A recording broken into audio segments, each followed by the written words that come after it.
अस्सलाम वालेकुम व्यूवर्स, उम्मीद करता हूँ तमाम दोस्त खैरियत से होंगे। व्यूवर्स, आज की जो वीडियो है इसके अंदर मैं आपको प्लम्बरिंग से रिलेटेड कुछ इंपॉर्टेंट इन्फो देने जा रहा हूँ।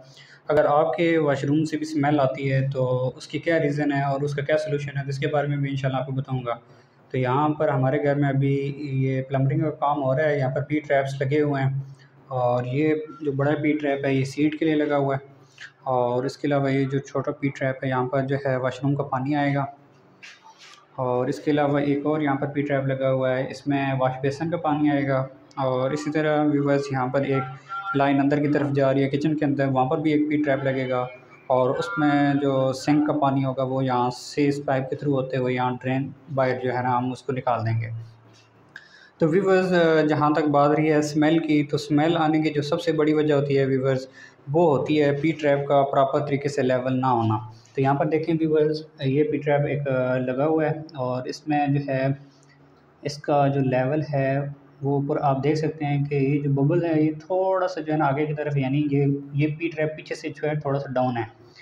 तो जब भी आप ये काम करवा रहे हैं तो आप जो है एक दफ़ा देख लें कि इसके अंदर जो पानी है, ठीक है।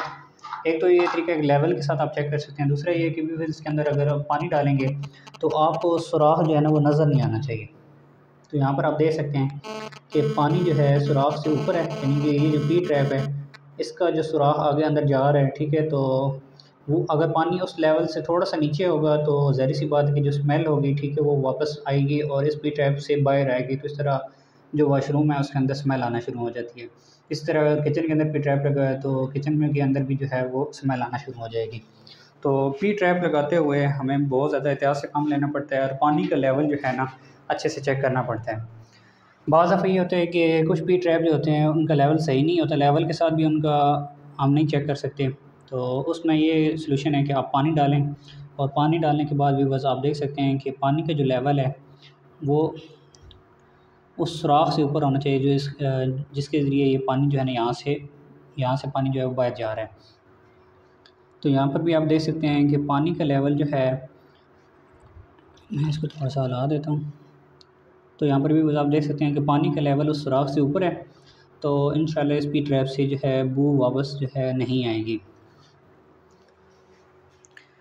इस तरह भी बस जब भी आप ये फ़िटिंग कर रहे होंगे तो जब पी ट्रैप को इस पाइप के साथ जोड़ते हैं तो एक तो आपके पास पेयर जो डोगा टाइप सीमेंट होता है, ठीक है, उसके अंदर थोड़ी सी मिकदार में आप रेत उसमें ऐड कर लें और यहाँ पर नीचे जो है कपड़ा ले लें, ठीक है, कपड़ा, और उस कपड़े के साथ सीमेंट लगा के इस पी ट्रैप के ऊपर लगा के इस पाइप के अंदर फिट कर दें, क्योंकि कपड़ा जो होता है उसके साथ सीमेंट बहुत अच्छे से चिपक जाता है और जो है ना लीकेज का जो ख़तरा होता है वो भी नहीं रहता।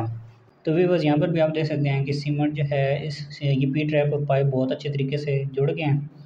तो इसमें भी हमने इस पी ट्रैप के ऊपर थोड़ा सा कपड़ा लगा के और उस कपड़े को सीमेंट के साथ भिगो के गीला करके हमने पी ट्रैप के ऊपर लपेटा था और इस पाइप को और पी ट्रैप को आपस में जोड़ दिया था। बिल्कुल व्यूअर्स, इसी तरह ये हमारे पास पी ट्रैप है सीट का, इसको हम पाइप के साथ जोड़ने लगे हैं। आई होप कि आपको आज की वीडियो पसंद आई होगी। मिलते हैं एक और अपकमिंग वीडियो के साथ, तब तक अपना बहुत सारा ख्याल रखिएगा, दुआ में याद रखिएगा।